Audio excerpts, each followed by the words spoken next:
Hello जो good morning. मैं आदित्य मिश्रा आपके इस प्यारे से चैनल में जिसका नाम है मिश्रा क्लास, आप सभी बच्चों का एक बार फिर से स्वागत करता हूँ।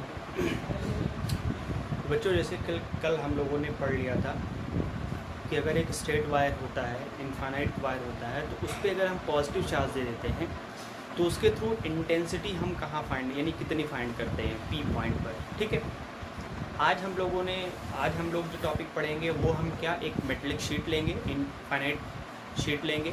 ठीक है, उस इनफाइनाइट शीट में हम क्या करेंगे, चार्ज देंगे, और चार्ज देने के बाद फिर हम लोग क्या डिफाइन करेंगे, हम लोग ये बताएंगे कि उसकी इंटेंसिटी कहाँ होगी अकॉर्डिंग टू गॉस लॉ। ठीक है बेटा, तो वीडियो स्टार्ट करने से पहले हम आप लोगों से एक रिक्वेस्ट करना चाहते हैं कि प्लीज़ जिन लोगों ने मेरा चैनल अभी तक नहीं सब्सक्राइब किया है, प्लीज़ वो सब्सक्राइब करें और अपने दोस्तों के साथ इसको शेयर करें। जहाँ कहीं कोई दिक्कत आती है, कोई कुछ दिक्कत होती है, आप हमको कमेंट करके आप बता सकते हैं कि सर यहाँ पे ये चीज़ नहीं समझ में आई या ये प्रॉब्लम है सर। ठीक है, दूसरी चीज़, जो बच्चे अभी 10th क्लास में होंगे, यूपी सीबीएसई किसी भी बोर्ड के होंगे, उनकी मैथमेटिक्स की वीडियो भी आप प्रोवाइड की जाएगी।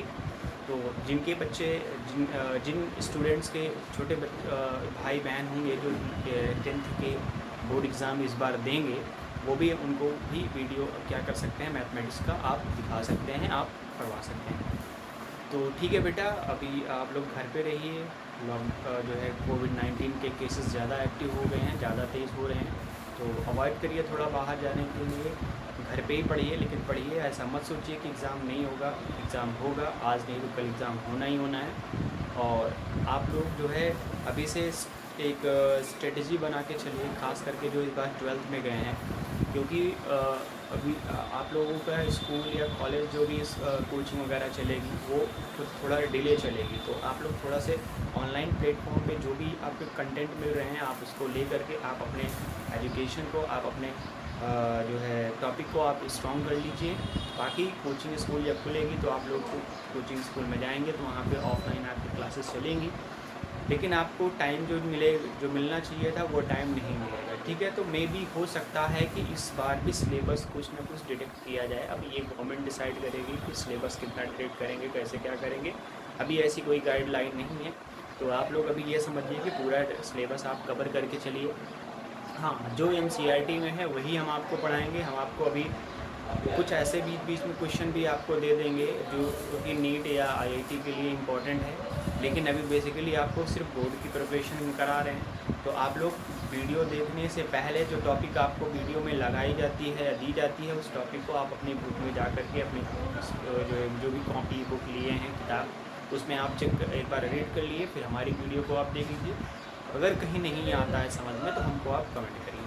हाँ, एक चीज़ और है, जो हमारे ख़ास करके जो कोचिंग के बच्चे हैं, उन कोचिंगों के लिए एक बहुत खुशखबरी वाली बात है कि अब हम उनको हर एक चैप्टर का नोट्स जो है अपने ग्रुप में प्रोवाइड कर देंगे। ठीक है, तो नोट्स वो लिख लेंगे।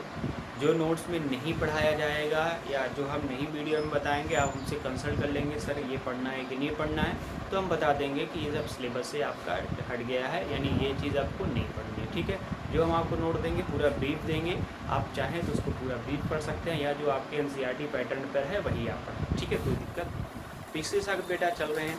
आज का जो टॉपिक है बेटा, वो टॉपिक हमारा किस चीज़ पर है, आप देख रहे हैं। आज का जो टॉपिक है बेटा, वो टॉपिक क्या है आपका, electric field intensity due to infinite plane sheet of charge. इसको हिंदी में क्या कहते हैं, आवेश की अनंत समतल चादर के कारण वैद्युत क्षेत्र की तीव्रता।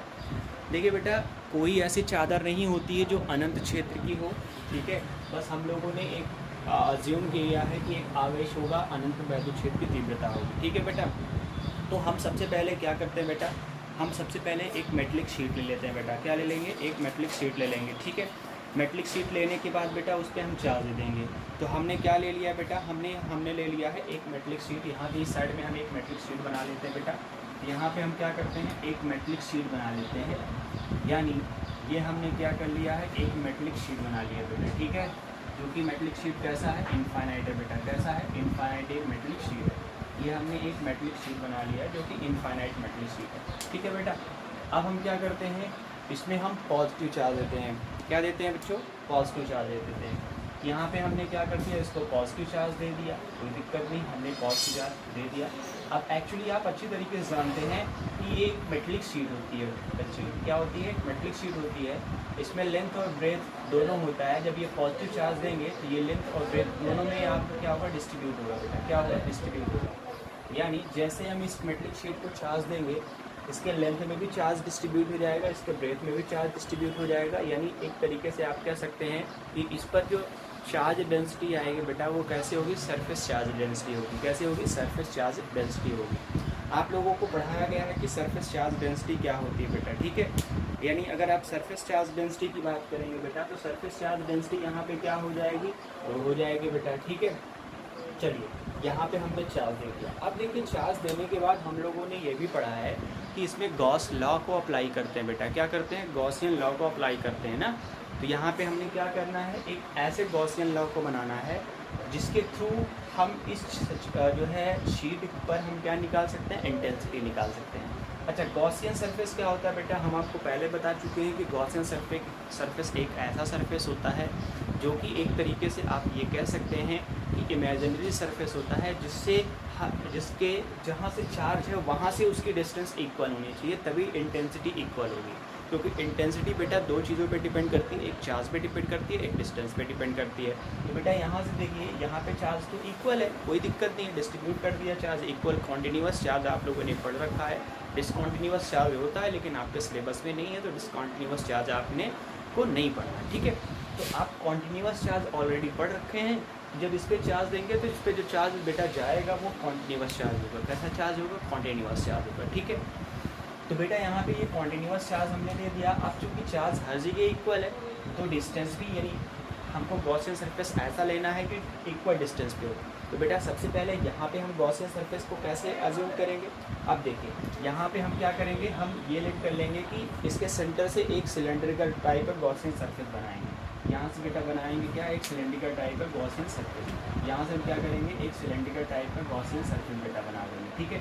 रीज़न क्या होता है गॉसियन सरफेस यहाँ पे सिलेंड्रिकल बनाने का बेटा, रीज़न ये होता है क्योंकि आप देखिए बेटा, तो देखिए यहाँ पे हमने क्या किया, हमने क्या कर लिया यहाँ पे आप देख रहे हैं एक मेटलिक शीट लिया था, उस पर पॉजिटिव चार्ज दे दिया बेटा, ठीक है। पॉजिटिव चार्ज देने के बाद अब चूँकि हमको क्या निकालना है, इंटेंसिटी फाइंड आउट करनी है ना बेटा। तो इंटेंसिटी फाइंड आउट करने के लिए हम क्या करेंगे, यहाँ पे एक गॉसियन सरफेस बनाएंगे। तो गॉसियन सरफेस कैसे बनाएंगे बेटा, देखिए ये इस पर पॉजिटिव जब चार्ज दे दिया तो इलेक्ट्रिक फील्ड इस डायरेक्शन में होगी, इलेक्ट्रिक फील्ड इस डायरेक्शन में भी होगी, दोनों डायरेक्शन में होगी। तो इसलिए यहाँ पे एक ऐसे गॉसियन सरफेस को बनाएंगे जिसके थ्रू हमको इलेक्ट्रिक फील्ड आसानी से फाइंड आउट कर सकें। तो बेटा यहाँ पे एक सिलेंड्रिकल शेप में यानी क्या, एक सिलेंड्रिकल शेप में गॉसियन सरफेस को बना लेंगे बेटा। ये एक सिलेंड्रिकल शेप में है, इस पर गॉसियन सरफेस हमने बना लिया, ठीक है। अब देखिए ये पॉजिटिव चार्ज है, इलेक्ट्रिक फील्ड इस डायरेक्शन में है, ये भी पॉजिटिव चार्ज है, इलेक्ट्रिक फील्ड इस डायरेक्शन में है। तो पी पॉइंट पर इलेक्ट्रिक फील्ड और एरिया वेक्टर ले लिया। हमको यहाँ पर क्या निकालना है, इलेक्ट्रिक फ्लक्स निकालना है। यहाँ पर भी एक इलेक्ट्रिक फ्लक्स निकाल लेंगे, यहाँ पर भी एक इलेक्ट्रिक फ्लक्स निकालेंगे बेटा, ठीक है।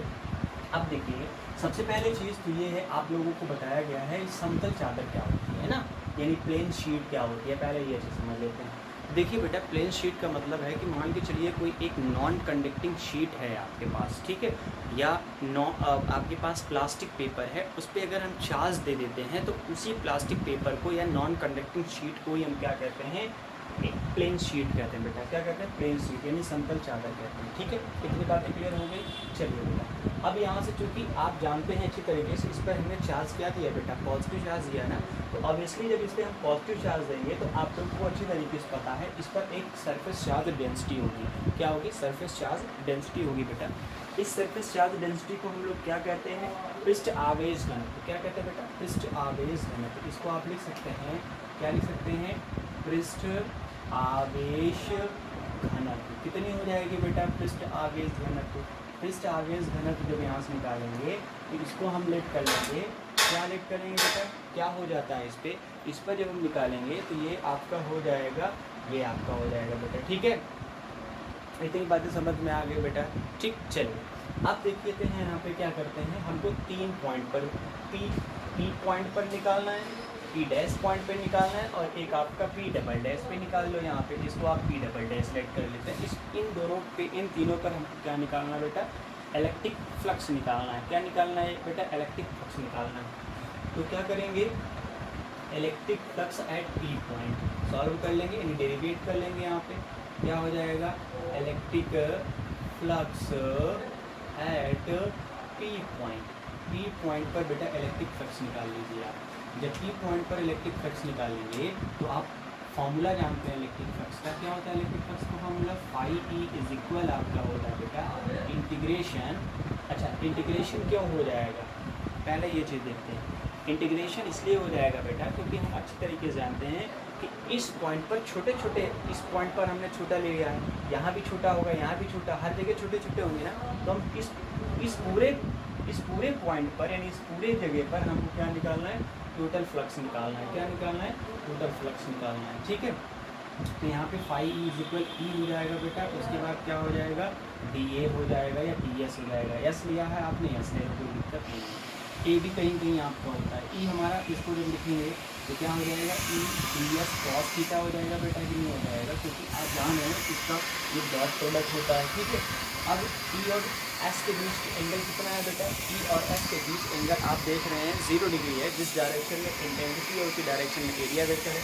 तो यहाँ पे बेटा 0 आप लिख देंगे तो क्या हो जाएगा, ये आपका हो जाएगा इंटीग्रेशन, आपका हो जाएगा, क्या हो जाएगा, ई डी एस आपका हो जाएगा। ई आप बाहर कर लीजिए तो क्या आएगा, फाई ई इज इक्वल ई आपका हो जाएगा इंटू डी एस। जब आप इसको हटा देंगे बेटा क्या हो जाएगा, ई एस हो जाएगा, क्योंकि डी एस को जब हटाएंगे तो यहाँ का लेट कर लेंगे, पूरे का एरिया कितना हो जाएगा, यानी इस पूरे का एरिया, इस पूरे का एरिया कितना हो जाएगा, इस पूरे का एरिया हम लेट कर लेंगे कि भैया इस पूरे का एरिया कितना है। इतनी बातें क्लियर हो गई कि नहीं हो गई।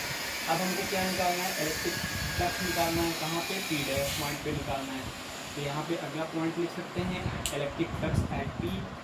क्या लिख सकते हैं आप, इलेक्ट्रिक, इसको आप P1 पुट कर सकते हैं, नहीं कर सकते, इसको आप phi1 पुट कर लीजिए। इसको भी आप क्या करेंगे, phi1 पुट कर लीजिए, कोई दिक्कत नहीं। इलेक्ट्रिक फ्लक्स क्या हो जाएगा, electric flux at P dash point. कहाँ पे बेटा, P dash point. P dash point पर आप इलेक्ट्रिक फ्लक्स निकालेंगे तो क्या हो जाएगा, फाई E2 इज इक्वल, क्या हो जाएगा, phi E2 is equal integration आपका हो जाएगा बेटा वेक्टर ई डॉट आपका डी एस। सेम कंडीशन यहाँ भी है, आप क्या हो जाएगा, integration E vector E dot D S का आप क्या करेंगे, स्प्लिट कर देंगे तो डी एस क्या हो जाएगा बेटा, कॉस थीटा हो जाएगा। कॉस थीटा क्या है, theta is the angle between किसके बीच एंगल होता है, ई और डी एस के बीच एंगल है। तो क्या हो जाएगा बेटा, इंटीग्रेशन आपका ई डी एस आपका आ जाएगा। अब जब इसको आप निकालेंगे तो क्या हो जाएगा, फाई E2 इज इक्वल बेटा, आप ई को बाहर कर लेंगे तो क्या हो जाएगा, यहाँ पे इंटीग्रेशन आपका डी एस हो जाएगा। डी एस को आप हटाएंगे क्या हो जाएगा, ई एस हो जाएगा बेटा। ठीक है, यानी एक पॉइंट ये हो गया, दूसरा पॉइंट बेटा ये हो गया। यानी हमने निकाल लिया पी पर कितनी इलेक्ट्रिक फ्लक्स होगी बेटा और पी डैश पर कितने इलेक्ट्रिक फ्लक्स होगी, ये हमने निकाल लिया है। ये हम लोगों ने क्या कर लिया है, फाइंड आउट कर लिया बेटा। ठीक है, तो यहाँ से क्या करेंगे, जब इस पर हम निकाल लिए हैं तो अब इसलिए हम क्या करेंगे, यहाँ से हम लोगों ने आपको बता ही दिया था कि इस पर हम क्या करेंगे, हम अब आगे थोड़ा सा पी पे निकालेंगे। कहाँ निकालेंगे बेटा, पी डबल डैश पे निकालेंगे। कहाँ निकालेंगे, पी डबल डैश पे निकालेंगे इलेक्ट्रिक फ्लक्स, है ना बेटा। चलिए, तो क्या हो जाएगा यहाँ से, इलेक्ट्रिक फ्लक्स कहाँ पे, यहाँ से लिख सकते हैं आप, electric flux at P double point. P double point पर बेटा इलेक्ट्रिक फ्लक्स कितनी होगी, पहले ये चीज़, यानी electric flux at P point हमने निकाल लिया, electric flux at P dash point निकाल लिया, electric flux at P double dash. Electric flux at P double dash पे जब निकालोगे बेटा, पी डबल डैश पे निकालोगे तो आप जानते हो इलेक्ट्रिक फील्ड और एरिया एक दूसरे के परपेंडिकुलर हैं, यानी एक दूसरे पर 90 डिग्री का एंगल बना रहे हैं बेटा। कितने डिग्री का एंगल बना रहे हैं, 90 डिग्री का एंगल बना रहे हैं ना। तो यहाँ से आप निकाल लेंगे तो क्या हो जाएगा, phi E2 is equal integration vector E dot आपका vector D S. Vector E dot D S को आप वेक्टर के फॉर्म को जब ब्रेक कर लोगे क्या आ जाएगा, ई डी एस आपका आएगा कॉस थीटा। और बेटा आप अच्छी तरीके से जानते हैं theta is the angle between D A और ई, तो यहाँ रख देंगे, क्या आएगा इंटीग्रेशन आपका ई डी एस आपका हो जाएगा कॉस आपका 90 डिग्री।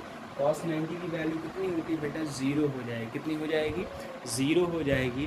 अच्छा कॉस 90 की वैल्यू बेटा 0 हो जाएगी, तो इसकी वैल्यू कितनी हो जाएगी, ऑलरेडी टोटल आपके 0 हो जाएगी। तो इस पॉइंट पर, इस पॉइंट पर, इस पॉइंट पर, इस पॉइंट पर जो इलेक्ट्रिक फ्लक्स आएगा बेटा वो कितना हो जाएगा, 0 हो जाएगा। कितना हो जाएगा, 0 हो जाएगा। इतनी बातें क्लियर हो गई कि नहीं हो गई, यानी इस पॉइंट पर, इस पॉइंट पर, इस पॉइंट पर, इस पॉइंट पर जो आप इलेक्ट्रिक फ्लक्स निकालोगे बेटा वो क्या हो जाएगा, आपका 0 हो जाएगा। अब total electric flux at Gaussian surface किस पे हो जाएगा, total electric flux at Gaussian surface निकालोगे बेटा। Total electric flux at Gaussian surface जब निकालोगे तो क्या करोगे, इधर देख लेते हैं हम, इधर जब देखेंगे तो क्या हो जाएगा, यहाँ से लिख सकते हो, क्या लिख सकते हो, टोटल इलेक्ट्रिक फ्लक्स क्या हो जाएगा आपका, flux at Gaussian surface, at Gaussian surface. अच्छा गॉसियन सरफेस पे टोटल इलेक्ट्रिक फ्लक्स जब आप निकालोगे बेटा तब कितना आएगा, गॉसियन सरफेस पे जब आप इलेक्ट्रिक फ्लक्स निकालोगे वो भी टोटल इलेक्ट्रिक फ्लक्स निकालोगे तो उस कंडीशन में बेटा कितना हो जाएगा, फाई ई इज इक्वल आपका phi E1 plus phi E2 plus phi E3 बेटा, यही तो आएगा कि नहीं आएगा। यानी फाई ई इज इक्वल आपका फाई E1 कितना है आपका बेटा, फाई E1 आपका ES, यहाँ से आप लिखेंगे ES प्लस फाई E2 कितना है बेटा, वहाँ भी ES है आपका, ES लिखेंगे प्लस फाई E3 कितना है बेटा, 0 है। आप कितना है आपका फाई E3 आपका बेटा 0, तो फाई E3 जब आप लिखेंगे तो वहाँ पे आपका 0 हो जाएगा। क्या हो जाएगा बेटा, 0 हो जाएगा। अब आप अच्छी तरीके से इसको आप ऐड कर सकते हो कि नहीं कर सकते हो, जब आप इस पर ऐड करोगे तो कितना हो जाएगा, यानी फाई ई इज इक्वल आपका हो जाएगा 2ES आपका आएगा, क्या आएगा बेटा 2ES आ जाएगा। जब फाई ई इज इक्वल आपका 2ES आ गया तो उस कंडीशन में बेटा हम क्या करेंगे, थोड़ा सा एक स्टेप और आगे है, आप थोड़ा सा देख लेते हैं बेटा। इस कंडीशन में आप आगे थोड़ा सा एक दो पॉइंट और देख लेते हैं, उसके बाद डेरिवेशन आपका कंप्लीट हो जाएगा। अब देखिए बेटा यहाँ पे जब आप करोगे तो आप अच्छी तरीके से जान रहे हो, क्या जान रहे हो आप अच्छी तरीके से बेटा, आप अच्छी तरीके से ये जान रहे हो कि यहाँ पर आपका क्या है, इफ़ यहाँ पे इफ़ सरफेस चार्ज डेंसिटी, क्या है surface charge density, if surface charge density, क्या है डेंसिटी कितनी है बेटा आपकी, सिग्मा, ठीक है। अगर सरफेस चार्ज डेंसिटी बेटा क्या है, सिग्मा है, तो उस कंडीशन पे आप डेफिनीशन को अच्छी तरीके से जानते हैं। डेफिनीशन आपकी क्या कहती है, डेफिनीशन आपकी कहती है कि surface charge density is equal Q upon आपका क्या हो जाएगा एस, एस का मतलब होता है सरफेस एरिया, है ना। लीनियर चार्ज डेंसिटी में हम यहाँ पे क्या लेते हैं बेटा, एल लेते हैं। वॉल्यूम चार्ज डेंसिटी में बेटा हम वी लेते हैं। तो सरफेस चार्ज डेंसिटी में यहाँ पे क्या लेंगे, एस ले लेंगे। S means surface of the seat, क्या हो जाएगा सरफेस ऑफ दी सीट, यानी क्यू जब निकालोगे बेटा तो क्यू इज इक्वल क्या हो जाएगा, सिग्मा इंटू एस, यही तो हो जाएगा ना। अब यहाँ पे हम क्या करेंगे बेटा, कुछ चीज़ यहाँ पे इरेज कर लेते हैं ना, आगे थोड़ा सा सॉल्व कर लेने के लिए, क्या करने के लिए, आगे सॉल्व करने के लिए कुछ चीज़ हम इरेज कर देते हैं। या आप यहाँ से देख लेते हैं, यहाँ इस साइड में आप समझ लेते हैं, इस साइड में यहाँ पे देख लेते हैं, यहाँ से थोड़ा सा ये आपका हो गया बेटा कौन सा, ये आपका पहला हो गया, ये आपका दूसरा हो गया था, और ये आपका थोड़ा सा हो जाएगा बेटा तीसरा हो जाएगा। थोड़ा सा है तो इसको इरेज करने का कोई मतलब नहीं है, आप देख लेते हैं यहाँ पे। तो देखिए बेटा यहाँ से अब निकालोगे तो आप जानते हो गॉसियंस यानी क्या, गॉस लॉ से क्या होता है, गॉस लॉ, ठीक है। यानी गॉस लॉ जब निकालोगे तब गॉस के नियम से, यानी क्या हो लिखोगे आप, अकॉर्डिंग टू क्या, गॉस लॉ। गॉस लॉ क्या कहता है, गॉस लॉ कहता है भैया कि फाई ई इज इक्वल आपका Q in upon epsilon not, यही तो होता है ना। फाई ई की वैल्यू आपने यहाँ से निकाली है, टोटल फ्लक्स आपने निकाली है 2E, यहाँ पे वैल्यू आप क्या करेंगे, पुट कर देंगे 2ES इज इक्वल, क्या करेंगे वैल्यू आप पुट कर देंगे कि नहीं कर देंगे, जब आप वैल्यू पुट कर देंगे तो देखिए मिटा देते हैं थोड़ा सा बेटा, है ना, तभी समझ में आएगा, नहीं तो आएगा नहीं। थोड़ा सा इसको इरेज कर देते हैं हम लोग, है ना। एक मिनट रुकिए,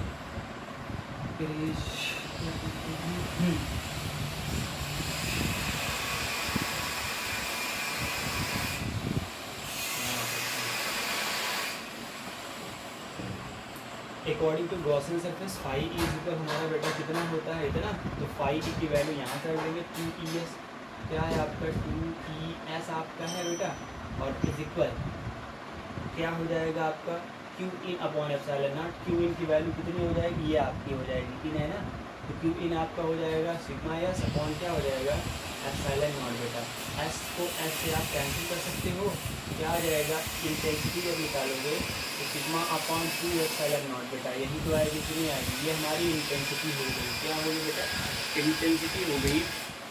किसके लिए इंटेंसिटी हो गई बेटा, प्लेन शीट के लिए। किसके लिए होगी, प्लेन शीट के लिए। प्लेन शीट के लिए इतनी इंटेंसिटी होगी, तो जब उस प्लेन शीट को हम क्या करेंगे बेटा, फुल चार्ज करेंगे उसको, यानी इनफाइनाइट प्लेन शीट होगी, अगर हम उसको चार्ज देते हैं तो हमारी इंटेंसिटी बेटा कितनी आएगी, ई इक्वल्स टू सिग्मा, इतना सिग्मा अपॉन क्या हो जाएगा 2 एप्सिलॉन नॉट हो जाएगा बेटा, ठीक है।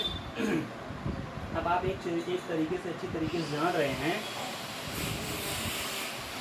अगर सिग्मा आपका बेटा क्या हो जाएगा, अगर सरफेस चार्ज डेंसिटी हमारी क्या हो जाएगी, पॉजिटिव हो जाएगी, तो इस कंडीशन में क्या हो जाएगा, वेक्टर ई की डायरेक्शन जो होगी वो प्लेन शीट से बाहर होगी, क्या होगी, परे होगी, यानी बाहर साइड में होगी, ठीक है। और अगर सिग्मा हमारा नेगेटिव हो जाएगा तो इंटेंसिटी की वैल्यू इन साइड में देखिए बेटा, अगर ये यानी सरफेस चार्ज डेंसिटी अगर पॉजिटिव हो जाती है तो इलेक्ट्रिक फील्ड जो होगी बेटा वो आउटसाइड में होगी, अगर सरफेस चार्ज डेंसिटी नेगेटिव हो जाएगी तो इलेक्ट्रिक फील्ड बेटा क्या हो जाएगी, इनसाइड हो जाएगी। इतनी बातें क्लियर हो गई कि नहीं होगी। तो बेटा ये हमारी प्लेन शीट के थ्रू क्या हो जाएगी, इसकी आप देख रहे हैं ये आर पे डिपेंड नहीं कर रही है बेटा, इतनी बातें समझ में आ गई कि नहीं आ गई, ठीक है। अब अगला ठीक है, अब देखिए आज थोड़ा सा कुछ प्रॉब्लम है बेटा फीवर वगैरह का, इसलिए आज इतना ही लेक्चर आपको बनाएंगे, और बाकी लेक्चर बेटा कल परसों में आपको, यानी कल मिल जाएगा, और 1-2 और इसमें बचा हुआ है, उसके बाद ये आपका पूरा कंप्लीट हो जाएगा। न्यूमेरिकल बेटा हम बताएंगे, ठीक है। इसी के साथ जाने से पहले आप लोगों से फिर रिक्वेस्ट कर रहा हूँ कि चैनल को सब्सक्राइब करिए, लाइक करिए, चलिए।